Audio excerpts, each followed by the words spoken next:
Assalamualaikum warahmatullahi wabarakatuh. Alhamdulillahilladzi arsala rasulahu bil huda wa dinil haqq liyuzhirahu 'alad dini kullihi wa kafa billahi shahida.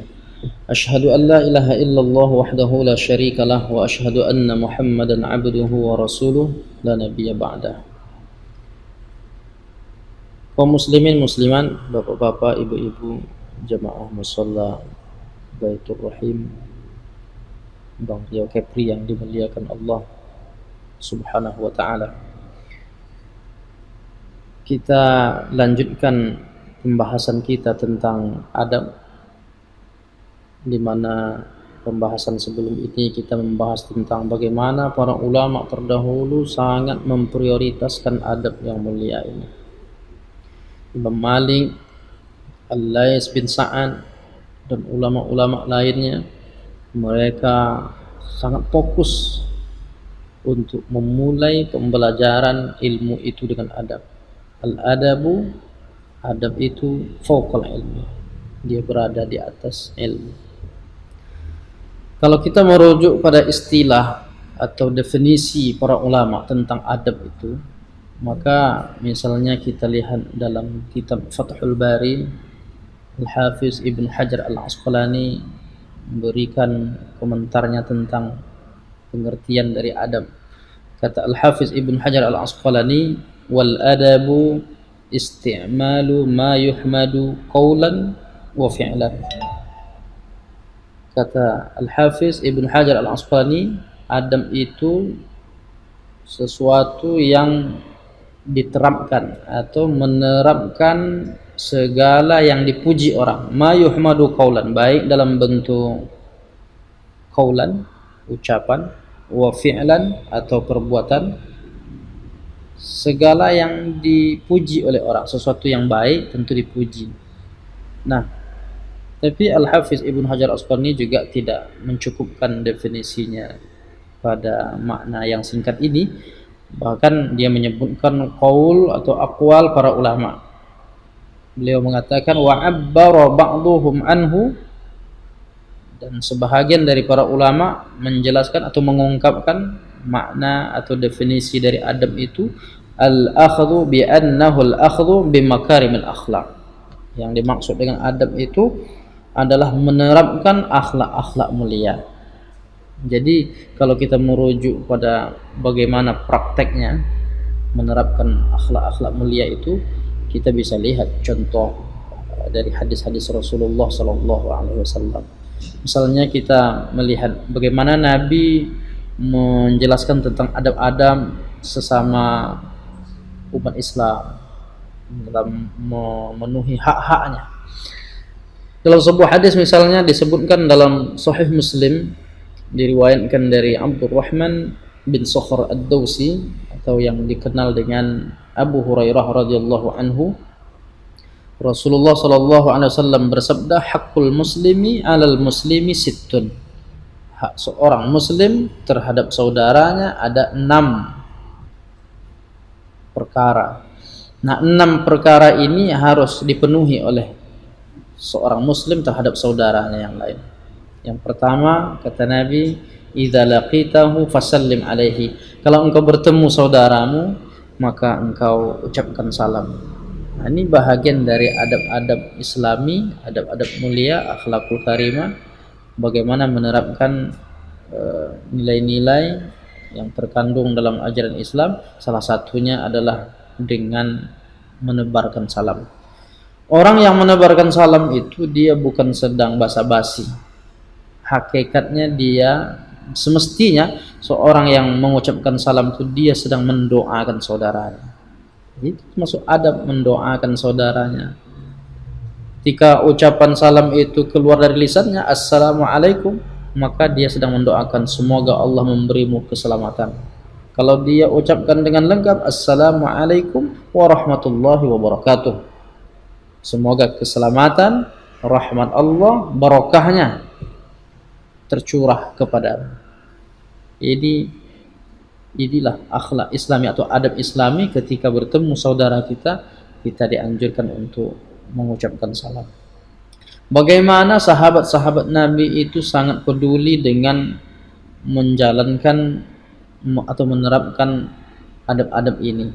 Mereka berlomba setiap kali bertemu itu, mereka siapa yang duluan mengucapkan salam, itulah mereka yang dianggap yang paling mulia, sehingga mereka kadang-kadang ketika bertemu tuh sampai-sampai mengucapkan salam tuh bersamaan. Assalamualaikum, kawan yang satu lagi juga mengucapkan salam yang sama.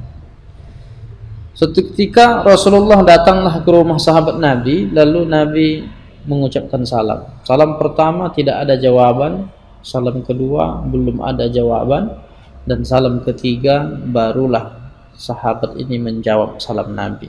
Ketika selesai salam ketiga, barulah dibukakan pintu, kemudian Nabi dipersilakan masuk. Tapi Nabi bertanya, kenapa engkau tidak menjawab salamku saat kali pertama?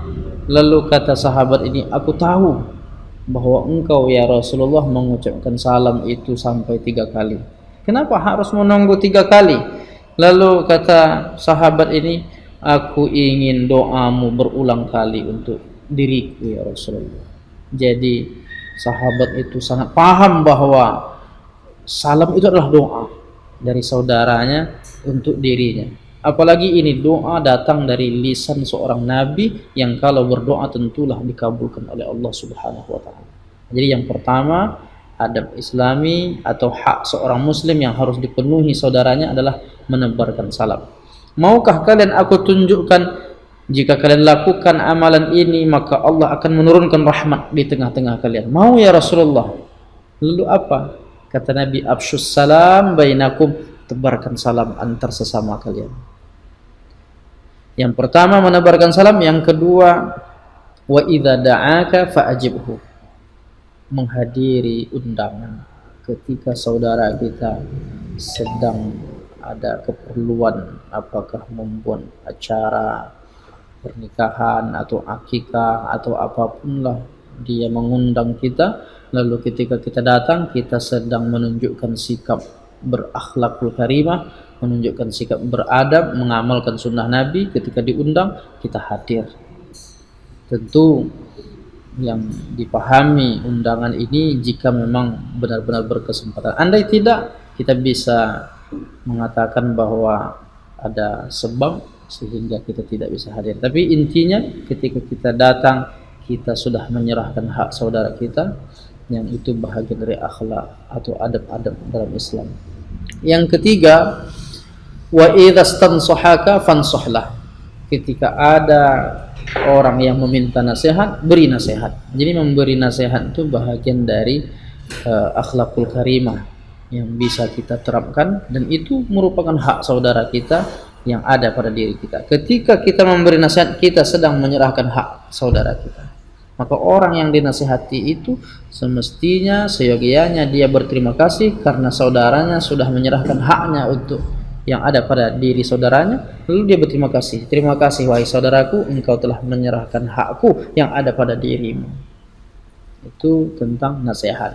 Yang pertama tebarkan salam, yang kedua menghadiri undangan, yang ketiga memberi nasihat, yang keempat kata Nabi, wa idza atisa fahamidallah fashamidhu, ketika saudaramu bersin lalu dia ucapkan alhamdulillah, kau doakan dia, yarhamukallah, semoga Allah mencurahkan rahmat kepadamu.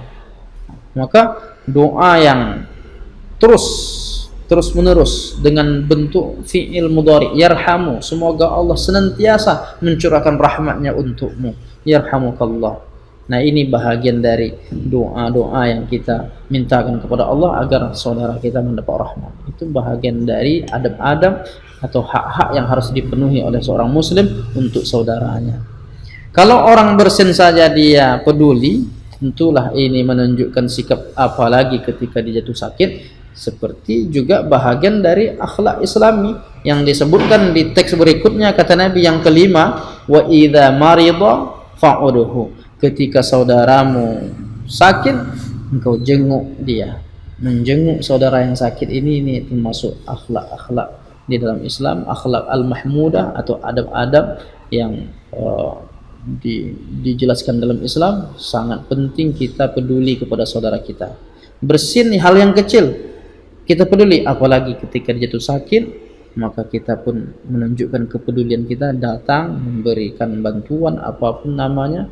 Intinya kita sedang idkhalus surur fi qulubil mu'minin, sedang memasukkan rasa bahagia dalam hati orang beriman. Kedatangan kehadiran kita ke saudara, ke rumah saudara kita, ke tempat saudara kita yang sedang sakit itu sudah menghilangkan sekian persen dari penyakitnya. Itu yang kelima. Dan yang terakhir kata Nabi, hak saudaramu yang harus engkau penuhi itu, wa idza mata fattabi'hu, ketika saudaramu meninggal dunia maka engkau iringi jenazahnya. Kenapa Nabi mengatakan harus mengiringi jenazah? Bukankah kita juga dianjurkan menyolatkan jenazah, memandikan, mengafani? Tapi tak disebut dalam hadis yang 6 ini. Satu hanya disebut Nabi, engkau iringi jenazah. Karena inilah bahagian dari semua orang yang bisa melakukannya. Semua orang bisa melakukannya. Kalau memandikan, tak semua orang memandikan. Kalau mengkafaninya, tentu tidak semua orang. Tapi untuk orang yang ketika diiringi jenazahnya, semua orang bisa. Nah, ketika kita mengiringi jenazah saudara kita, kita sedang menunjukkan sikap bahwa kita peduli dengan saudara kita. Kepada keluarganya yang masih hidup, kita seakan mengatakan kepadanya, wahai saudaraku, ini orang tuamu yang meninggal nih misalnya, dia dulu bersahabat, tetapi setelah meninggal kita tetap jalin persaudaraan kita, jangan sampai putus. Ini termasuk akhlak-akhlak Islami yang harus kita junjung tinggi, yang harus kita perhatikan. Mudah-mudahan kita tetap istiqomah dalam kebaikan, berakhlakul karimah, menjalankan, memenuhi hak-hak saudara kita, melakukan halnya dengan adab-adab yang mulia. Mudah-mudahan Allah memberikan kekuatan kepada kita untuk mengamalkan ajaran Islam ini dengan baik. Terima kasih atas perhatiannya. Billahi taufik wal hidayah. Wassalamualaikum warahmatullahi wabarakatuh.